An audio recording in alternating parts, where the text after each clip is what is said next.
개장 전 뉴스 보고 전략 함께 고민해보는 시간입니다. 투자 뉴스앤 전략 세 분 수고해 주실게요. 야천투자연구소 남인호 소장, LNS홀딩스 김선영 대표, 프리스티지 경영전략연구소 반종민 수장과 함께합니다. 어서 오세요.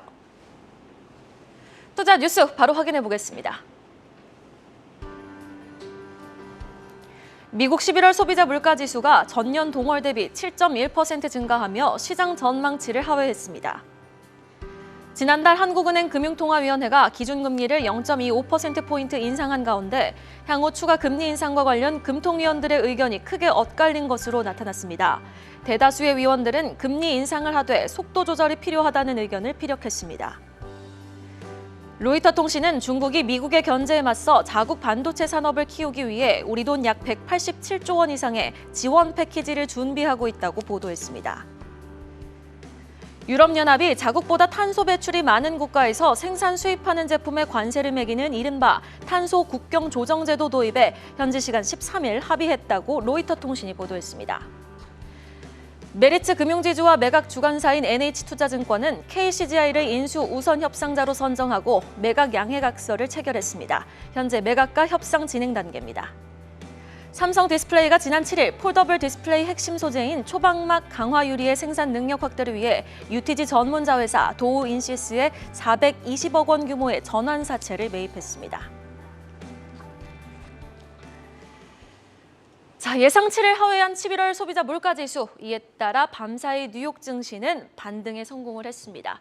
재반등을 노리던 근원 물가도 전년비 6% 정도 오르면서 지금 연속적인 둔화세를 보였는데요. 확실히 물가는 잡히고 있습니다.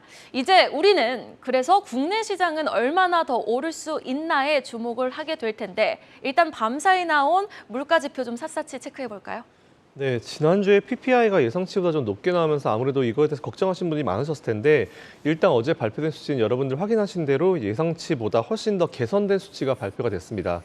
일단 우리가 보통 일반적으로 보는 이제 하이라이트 CPI라고 부르는데 하이라이트 CPI가 YOY가 예상치가 7.3이었는데 7.1 정도로 발표가 됐고요. 그리고 MOM 기준으로 0.3%였는데 0.1%가 실제로 발표가 됐습니다.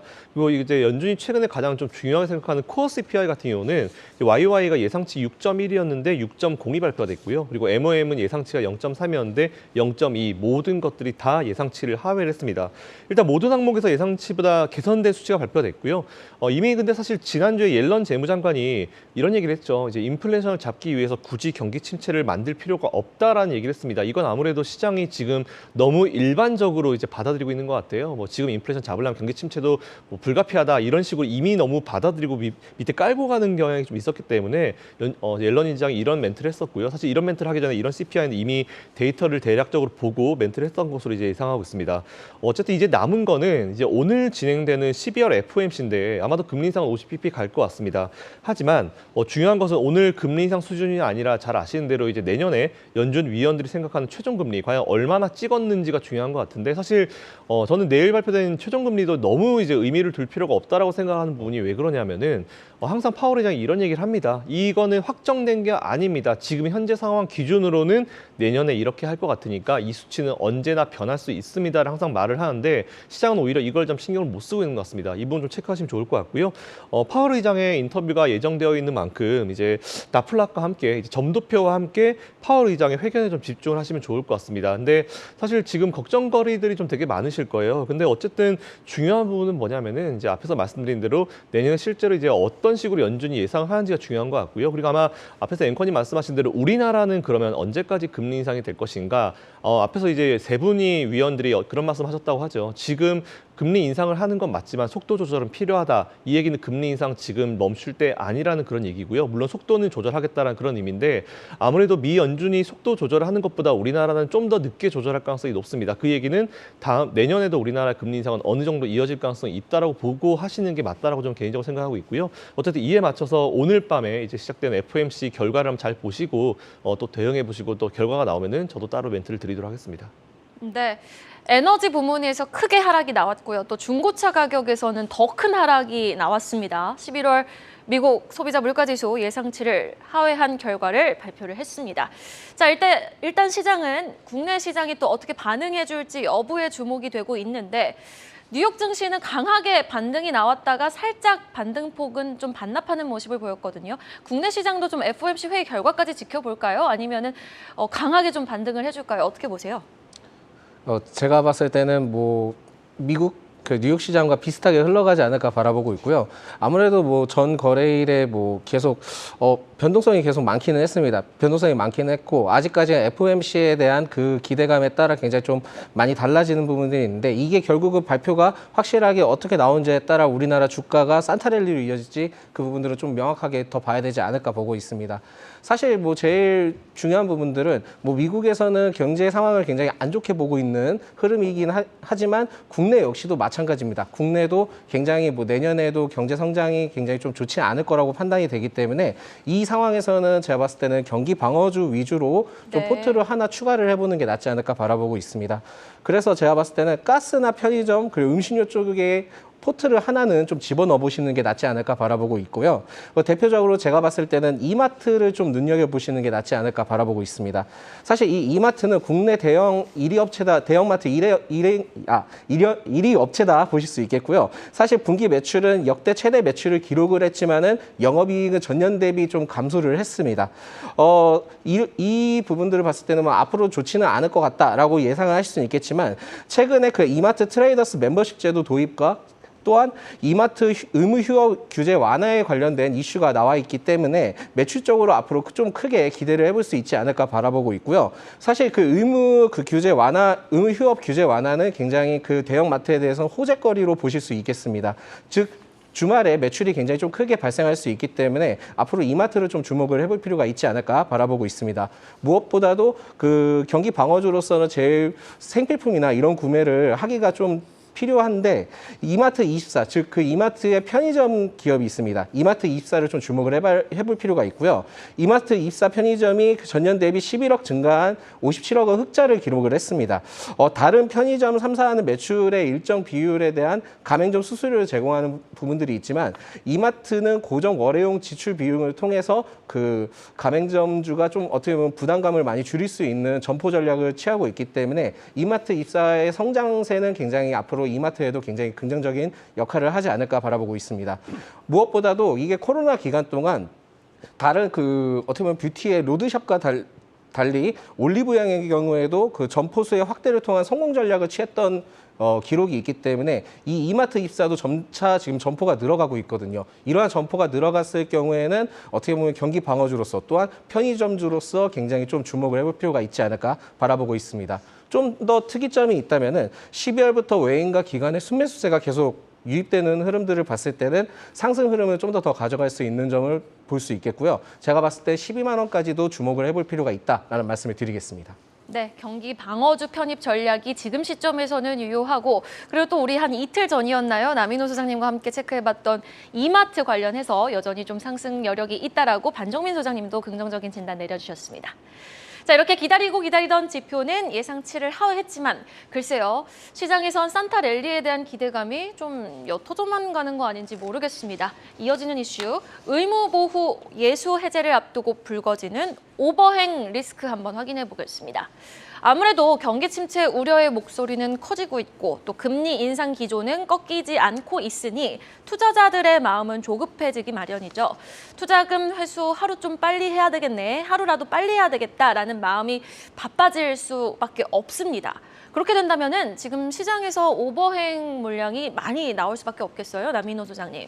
네, 시청자 여러분, 오늘 아침에는 가격의 법칙에 대해서 다시 한번 공부를 해보시죠. 가격은 어떻게 형성됩니까? 수요와 공급의 법칙에 의해서 좌우되죠. 수요가 많아지면 어떻게 되죠? 가격이 오르고요. 반대로 공급이 많아지면 어떻게 됩니까? 가격이 내려갑니다. 오늘 물량 폭탄 공포는 바로 물동량, 즉 공급량이 많아지는 기업에 대한 염려를 표시한 기사 내용이 되겠습니다. 자료 있으면 자료 화면 쪽 확대시켜 주시면 고맙겠습니다.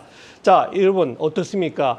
지금 자료가 나오고 있네요. CJ, CGV라든가 이건 날짜별로 나온 거죠. 가장 먼저 1월 9일 날에 약 한 280여만 주, 전체 물동량이 6%고요.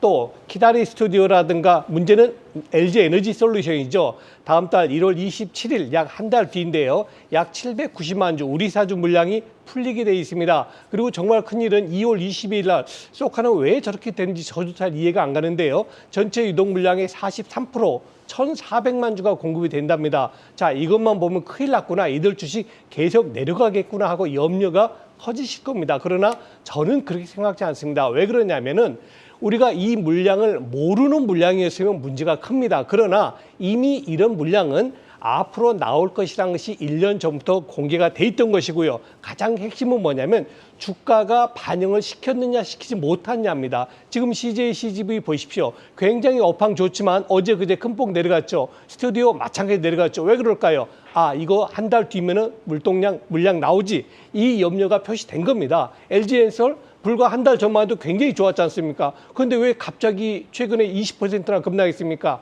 아, 1월 달이면 물동량 나오니까 나는 그때 사야지. 지금 팔자. 다시 말해서 이미 주가에 반영이 되었다라는 걸 저는 말씀드리겠습니다.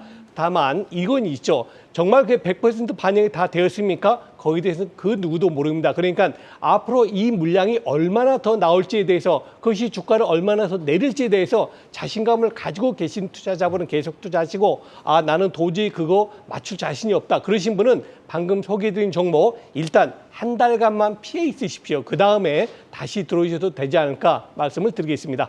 그럼 일단 오버행 물량이 어느 정도 더 나올지 모르기 때문에 뭐 CJ, CGV, LG 에너지 솔루션에 대해서는 당분간은 좀 보수적인 전략을 취해보자라고 남인호 소장님은 말씀을 해주셨는데 지금 밤사이에 테슬라 주가도 보면요.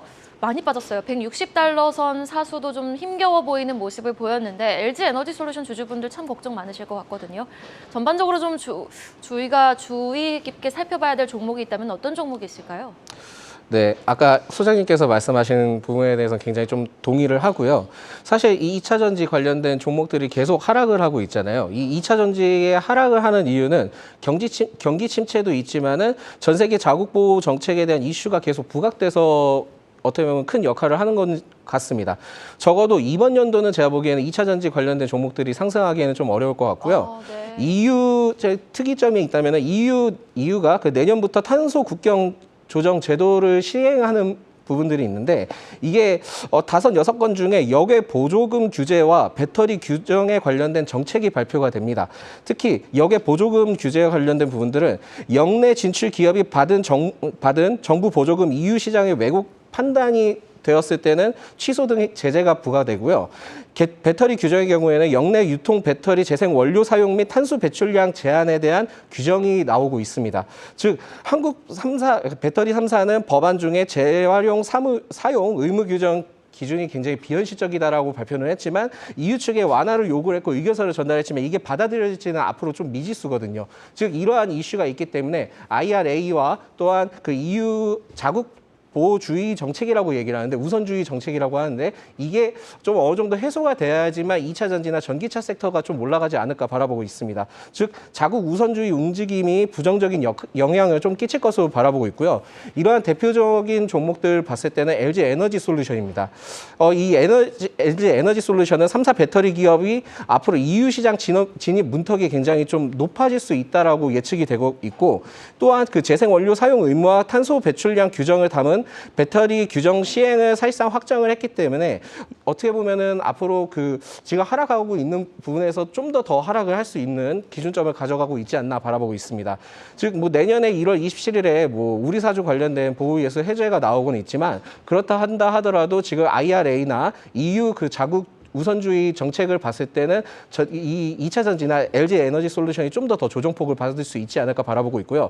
제가 보기에는 조정폭은 제가 봤을 때 지금 현 구간에서 5%까지는 좀 더 빠질 수 있다라고 바라보고 있습니다.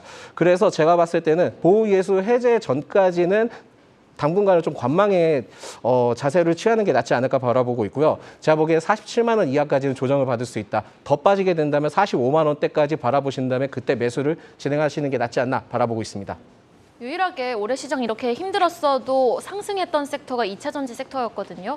그리고 LG 에너지 솔루션에 대해서는 75만 원까지 내다보는 증권사도 있었습니다. 그러면은 지금 수익률이 조금 아쉬운 투자자분들도 계시겠지만 2차 전지 보유하고 계신 분들은 지금이라도 빨리 물량을 축소하시는 게 맞는 전략인 겁니까?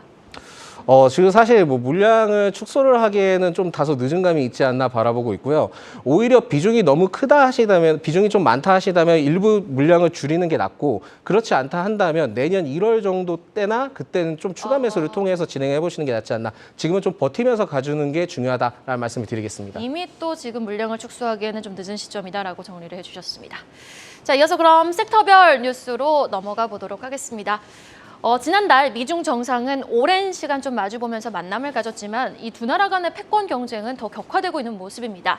자국 내 반도체 굴기를 위해서 1조 위안 산업 지원 패키지를 준비하는 중국 확인해 보시죠. 아니, 이번 중국의 결정, 미국의 8월 시행한 반도체 및 과학법을 또 견제하는 법안인 것 같은데 어떤 내용입니까? 네, 일단 뭐 밖에서 봤을 때는 미국을 견제하는 거 맞습니다. 근데 잘 아시겠지만 예전에 중국은 반도체 굴기라는 이름으로 돈을 한번 부은 적이 있는데 사실 아시겠지만 전 세계적으로 비중은 뭐 미미합니다. 일단 내용을 자세히 살펴보시면은 중국이 반도체 산업을 강화하기 위해서 이제 1조 위안, 우리나라 돈으로 186조 8,900억 원을 이상을 지원하기로 했다라는 그런 내용이 나오고 있는데요. 이건 잘 아시는 대로 이제 미국이 대중국 반도체 제조 장비 수출 제한에 따른 조치를 내놓고 또 중국도 이제 이와 관련해서 WTO에 제소하는 등 양국이 치열한 다툼을 벌이는 과정에서 중국이 현재 반도체 패권 전쟁에서 밀리지 않겠다라는 의지를 사실 명확하게 보인 거는 맞습니다. 근데 사실 앞에서 말씀드린 대로 중국은 이전에도 반도체 굴기라는 이름으로 꽤 큰 자금을 시장에 부었습니다. 하지만 그 자금 자체가 뭐 있는 그대로 말씀드리면 뭐 공중분해된 수준이죠. 뭐 사실 전 세계적인 어떤 시장 점유율은 굉장히 여전히 미미한 수준이라 보시면 될 것 같고요. 어쨌든 이 기사를 보니까 누군지 모를 익명의 소식통, 뭐 자주 나오죠. 익명의 소식통을 통해서 중국 당국이 5년에 걸쳐서 보조금과 세액 공제 등을 통해서 반도체 생산 및 연구 활동을 강화할 계획이다라고 밝혔습니다. 일단 지원금 대부분은 반도체 제조 공장 그리고 이제 팹이라 불리는 생산 공장에 투자하겠다, 뭐 반도체 장비 구매 사용하겠다 이런 얘기가 좀 나오고 있는 상황이고요. 현재 이제 일본과 네덜란드가 잘 아시는 대로 미국이 주도하는 대중 반도체 제조 장비 수출 제한에 동참하겠다라고 했습니다. 향후에서 몇 주 안에 아무래도 관련된 조치를 발표할 예정이라고 하는데 일단 지난번 첫 번째 반도체 굴기를 얘기했을 때와 이번이 얼마나 다를지는 모르겠습니다. 하지만 돈을 푼다고 하니까 당연히 우리나라 입장에서도 좀 긴장을 해야 될 부분인 것 같고요. 그리고 미국의 입장에서도 경계는 하겠지만 어쨌든 이 자금이 과거와는 다르게 얼마나 효율적으로 이제 자금이 들어와서 이제 자금을 쓰는지 그 부분을 한번 체크해 보시면 좋을 것 같습니다. 어쨌든 중요한 부분은 아무리 좋은 기술을 가지고 있다 하더라도 제조 장비가 들어가지 않게 되면 그 또한 굉장히 큰 문제가 있는데 여전히 그 문제에 대해서는 아직까지 좀 중국의 입장에서 문제가 많기 때문에 앞으로 이 문제도 어떻게 이제 정치적으로 해결을 하고 나가는지도 같이 한번 지켜보시면 좋을 것 같습니다. 네, 일단 이렇게 두 나라 사이에 껴있는 대한민국. 자, 그러면은 이러한 이슈가 우리 국내 반도체 산업에 주는 영향은 어떤 영향을 줄 수 있을까요? 네, 그 국내 반도체 기업에 대한 리스크는 좀 불가피할 것으로 좀 보고 있고요. 사실 뭐 미국에 대한 눈치를 봐야 되는 경우도 있고 또한 중국에 관련된 눈치도 같이 봐야 되는 지금 현 상황에 봤을 때는 국내 반도체 기업이 어느 선으로 뭐 딱 선택을 하기에는 매우 어렵지 않을까 바라보고 있습니다. 지금 물론 이제 그 대부분의 국내 반도체 기업들이 중국에 공장을 많이 그 설립을 해놓고 있고 또한 미국과 관련된 수출도 진행을 하고 있는데 이 규제에 따라서 뭐 어느 한 곳에 뭐 편성되기에는 굉장히 좀 어려울 것으로 보고 있거든요. 즉 지금 중국에 대해서는 뭐 반도체 산업에 대한 186조 원에 대한 지원을 뭐 발표를 했지만 사실 뭐 중국에 대한 이러한 이슈는 2019년에 2025 정책과 관련된 부분들이 계속 남아 있었던 것 같습니다. 즉 2025 정책이 그 반도체나 이러한 산업들을 양성을 시키고 또한 35년, 또한 40년, 장기간 60년까지 바라보는 중국의 시장을 봤을 때는 미국에 대한 그 경쟁력을 확실히 넘어서고 앞으로 우위에 서겠다라는 정책적인 전략이 있기 때문에 어떻게 보면 이 부분들을 좀 지켜봐야 될 필요가 있지 않을까 바라보고 있습니다. 뭐 최근에는 뭐 사우디와 뭐 유가 관련된 부분에서 엔화로 어떻게 위안화로 좀 계산을 하겠다라고 발표를 했던 기점을 봤을 때는 이러한 상황을 봤을 때 미국과 중국에 대한 대립이 다시 또 위에 올라와 있지 않나 바라보고 있습니다.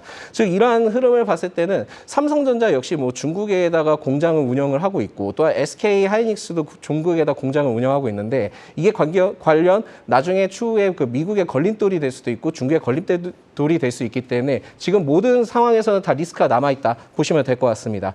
사실 이러한 흐름을 봤을 때는 반도체 종목을 뭐 투자를 하지 말아야 되느냐 뭐 이렇게 얘기할 수 있는데 오히려 SK 하이닉스나 삼성전자는 오히려 지금은 좀 분할 매수를 통해서 접근을 하시는 게 좋을 것 같다라고 말씀을 드릴 수 있겠고요. 오히려 이러한 그 반도체에 대한 완벽한 뭐 제품 설비나 생산에 대한 투자를 하는 것보다는 원재료와 관련된 생산 관련된 기업을 좀 주목을 해볼 필요가 있지 않나 바라보고 있습니다. 그래서 제가 봤을 때는 동진 세미캠을 좀 보시는 게 낫지 않을까 바라보고 있고요. 이 동진 세미캠은 감광액이라고 있습니다. 그 노광 공정에 사용되는 그 반도체 노광 공정액에 사용되는 감광액이라고 있는데 이것을 생산하고 판매하는 업체다 보시면 될 것 같고요. 주요 매출처가 삼성전자와 SK 하이닉스입니다. 즉 양사 두 가지를 모두 그 주요 매출처로 가지고 있기 때문에 성장성은 좀 더 크게 바라볼 수 있겠다 보시면 될 것 같습니다. 또한 3분기 영업이익이 전년 대비 79% 상승을 했는데 이게 매출 그 반도체 시장이 워낙 좋지 않았는데도 어떻게 이제 상승을 했냐 바라보니까 국내 전자재료에 대한 매출이 전년 동기 대비 32% 판매가 증가를 했던 부분이 있고 해외와 관련된 부분들도 23% 증가를 했던 내역들이 있습니다. 즉 계속 이제 반도체 시장은 좋아지진 않지만은 이 동진 세미캠에 대한 그 시장 분석과 판매 매출에 대한 업황은 굉장히 좀 좋아지고 있는 흐름이 있다라고 보실 수 있겠습니다. 무엇보다도 지난 1월에 그 동진 세미캠이 그 반도체 감광의 국산화 최초 성공을 했던 부각이 되었던 이력이 있습니다. 특히 이러한 흐름들을 통해서 삼성전자 양산 라인 도입 소식이 있었는데 이게 동진 세미캠이 EUV라고 EUV PR을 양산하는 수준으로 국산화한 첫 번째 회사입니다. 즉 첫 번째 회사로서 감광액과 관련된 이슈가 굉장히 크게 부각을 받았던 기업이다 보실 수 있겠고요. 사실 2019년에 일본의 그 수출 규제 조치로 인해서 EUV용 그 포토 레지스트리 상용화 준비를 시작을 했던 기업입니다. 즉 이게 완성이 돼서 지금 삼성전자에다가 양산을 준비를 하고 있기 때문에 앞으로 어떻게 보면은 반도체 기업에 대한 좋지 않은 흐름에도 불구하고 원자재나 원재료에 대한 그 기대성이 굉장히 크게 부각받을 수 있는 기업이기 때문에 동진 세미캠을 주목을 해볼 필요가 있겠다. 또한 이 한 가지 테마만 있는 것이 아닙니다.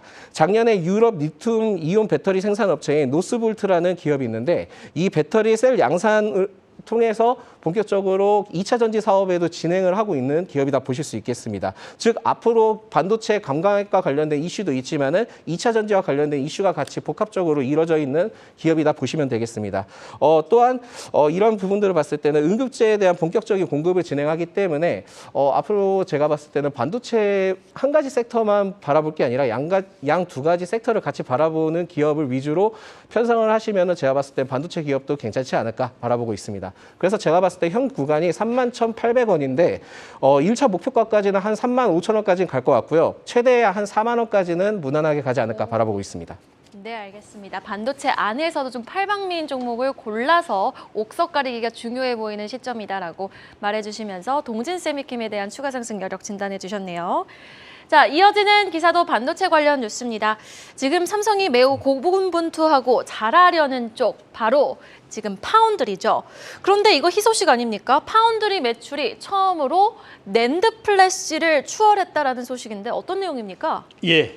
시청자 여러분들께서는 삼성그룹의 이재용 회장의 취임 첫 일성을 어떤 단어로 기억하십니까? 제가 기억하기로는 2030년까지 파운드리 분야 세계 1위 회사를 만들겠다. 이것이 저는 가장 기억에 남습니다.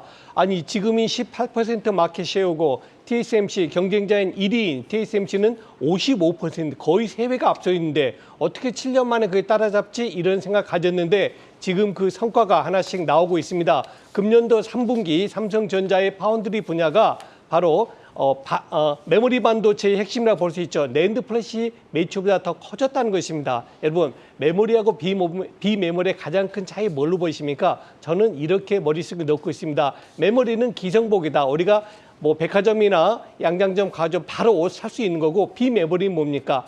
팔이 긴 사람, 목이 굵은 사람, 가슴이 큰 사람 이런 사람은 별도로 옷을 맞춰야 되지 않습니까? 그래서 전 세계 시장에서는 비메모리가 더 크다. 뭐 인텔이라든가 엔비디아라든가 IBM, 테슬라 이런 데는 거의 다 비메모리 오더를 냈기 때문에 삼성전자 입장에서 세계 1위의 반도체 회사 되려면 방금 말씀드린 파운드리 비메모리 분야를 키울 수밖에 없는데 그 일성이 이번에 나왔다고 봅니다. 물론 아직까지 그 성과는 미미합니다만 내년, 저후년 그리고 앞으로 날이 갈수록 메모리 분야보다 비메모리 파운드리에서 좀 더 약진하는 삼성전자를 빨리 봤으면 좋겠고요. 마지막으로 주가 수준은 저는 또다시 삼성전자가 6만 원 밑으로 간 5만 원대 있다는 걸 보고 삼성전자의 임원들이 또 삼성전자 주식을 산다는 뉴스를 봤어요. 상당히 긍정적이다. 다시 말해서 삼성전자는 지금 시장의 어려움에도 불구하고 반도체 업황의 어려움에도 불구하고 매수를 해야 될 종목이다라고 말씀을 드리겠습니다.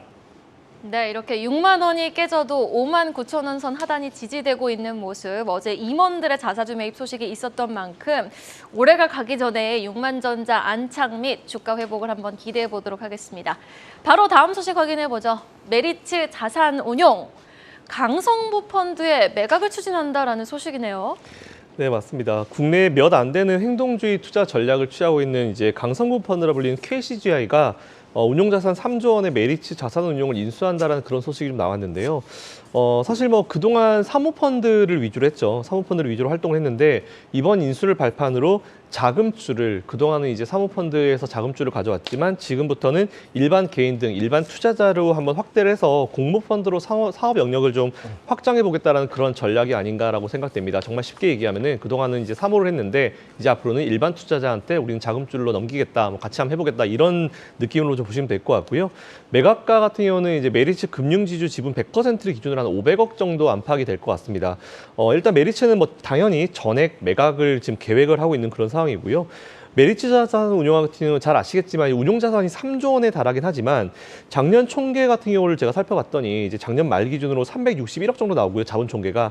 그리고 이제 매출에 해당하는 영업 수익이 202억 원 정도 나오고 영업 이익 같은 경우는 52억 정도로 판단했을 때 보통 이제 운용사를 레벨로 봤을 때 한 중견 운용사 정도로 평가하시면 될 것 같습니다. 어쨌든 강성부 펀드 KCGI가 최근에 이제 액션을 좀 취하고 있는 부분 중에 하나로 보시면 될 것 같고요. 중요한 포인트는 어쨌든 자금줄을 일반 개인 투자자라고 한번 확대해 보겠다라는 그런 의미로 좀 받아들이시면 될 것 같습니다. 네, 강성부 펀드가 적극적인 의지를 갖고 있는 것으로 알려진 만큼 최종적으로 인수 여부에 대해서는 또 계속해서 뉴스 팔로우업 한번 해보셔야겠습니다. 마지막 기사 확인해보죠. 시장 가운데 불확실성이 아주 떡하니 자리 잡고 있으니 테마주 순환매가 활기를 치고 있습니다. 내용 확인해보시죠. 주도주였던 2차 전지가 흔들리고 최근 테마주 순환매가 너무 빠르다 보니 우리 투자자분들 종목 선정하시기가 난이도 최상급인 것 같습니다. 내용 좀 전해주실까요? 네. 시청자 여러분, 주도주에는 어떤 주도주가 있을까요? 저는 장기적 주도주와 비장기적, 다시 말해서 시한적 주도주가 있다 이렇게 분류하고 있습니다. 장기적 주도주는 뭡니까? 반자철조합니다. 반도체, 자동차, 철강, 조선, 화학, 대한민국을 지키고 있는 이 5대 산업의 주도주는 영구적인 그리고 장기적인 주도주입니다. 그런데 최근 들어서 네옴시티라든가 재벌집 막내 아들 그리고 아바타의 물의 길 등등 테마성 주도주, 다시 말해서 1년, 2년, 3년 가는 게 아니고 3개월에서 6개월 좀 더 길게 가는 경우도 있겠죠. 이런 테마주들은 어떻습니까? 굉장히 속도가 빠릅니다. 지금 한미글로벌, 레몽레인, 하나투 어떻습니까? 불과 한 달 전에 굉장히 좋았었습니다. 이렇게 계속 내려간 게 아니었어요. 그런데 불과 한 달 만에 37% 하락, 24% 하락, 3% 하락, 이건 뭘 얘기하는 겁니까? 누군가가 외국인이 됐든 기관 투자가 됐든 꾸준하게 매수할 수 있는 여건이 아니라는 것입니다. 여기서 저는 이 말씀으로 정리하겠습니다. 자산 배분, 이것이 가장 중요합니다. 성공 투자를 한 데 있어서 제일 중요한 것은 어떤 종목을 사느냐, 이게 중요한 게 아니고 내가 가지고 있는 포트에서 몇 퍼센트를 장기적 주도주 갈 거냐, 또 몇 퍼센트는 테마로 갈 거냐인데 저는 아무리 좁혀도 7대3, 즉 장기적 주도주는 70% 이상을 포진하셔야 되고요. 그게 뭐죠? 아까 말씀드린 반도체, 자동차, 철강, 조선 이런 쪽입니다. 2차 전지도 포함시켜야 되겠죠. 그리고 이제 30% 정도만 테마성 주도주에 하신다면은 최근에 주가가 좀 조정을 보이더라도 우리 시청자 여러분들, 투자자 여러분들의 포트폴리오에 손실은 크지 않을 것이다라고 말씀을 드리겠습니다. 7대3 포트 전략을 소개해 주셨는데요. 어제 시장 보면 또 우리 제약주 관련해서 이야기를 빼놓을 수가 없을 것 같아요. 지금 제약주 관련해서도 테마주 순환매 양상처럼 굉장히 빠른 순환매 양상이 펼쳐지고 있는데 좀 긴 호흡으로 볼 수 있는 종목이 있는 건지 그 안에서도 좀 궁금합니다. 제약주 전략은 좀 어떻게 가져가는 게 좋을까요? 네, 사실 그 제약주 관련된 그 흐름을 봤을 때는 장기적으로 가져가기에는 좀 이슈가 많이 좀 부족하지 않나 바라보고 있고요. 사실 전일 그 의약품 사재기 바람이 좀 불면서 어떻게 보면 중국 코로나 테마주로서 굉장히 좀 부각을 받지 않았나 바라보고 있습니다. 좀 웃긴 점이 있다면은 기존에는 뭐 중국 위드 코로나 정책 때문에 뭐 한한령 해제나 그런 위주로 또 올라가다가 지금은 또 의약품 사재기를 통해서 또 부정적인 이슈에 대한 제약 테마가 또 올라가고 있거든요. 이런 흐름을 봤을 때는 이게 관련된 테마가 계속 지속이 되냐, 지속이 되지 않느냐에 따라 판가름에 따라 투자를 좀 지향하시는 게 낫지 않을까 바라보고 있습니다. 이러한 흐름을 봤을 때는 일항약품을 좀 주목을 해볼 필요가 있지 않나 바라보고 있고요. 그 일항약품이 의약품 제조 판매 제약 업체다 보실 수 있겠습니다. 좀 특이점이 있다면 어제 상승을 했던 이유가 뭐 해열제나 진통제 관련된 이슈가 있긴 했지만 중국 현지에 대한 합작 법인이 있냐, 또한 중국에서 그 공장을 해서 생산 가동을 해서 판매가 이루어지느냐, 이러한 특징을 가진 종목들이 상승을 했던 그 섹터가 상승을 했던 종목들이 많았거든요. 즉 일양약품도 3개의 합작 범위를 통해서 중국에서 운영 중이기도 하고 98년 설립을 한 양주 일양 제약 유한 공사라고 있습니다. 이 기업을 통해서 해열 진통 주사제 알타지를 생산을 했던 흐름이 있기 때문에 이러한 흐름을 봤을 때는 일양약품이 좀 더 부각을 받을 수 있지 않을까 바라보고 있습니다. 하지만은 오너 리스크가 좀 있고 리베이트 이슈가 좀 있기 때문에 리스크가 있기 때문에 단기적으로 33,000원까지만 좀 바라보시는 게 낫지 않을까 바라보고 있기 때문에 그 이상 목표가를 바라보기에는 좀 어느 정도 자제를 해라라는 말씀을 드리겠습니다. 23,000원 제시해 주신 거죠? 네, 그렇습니다. 네, 알겠습니다. 자,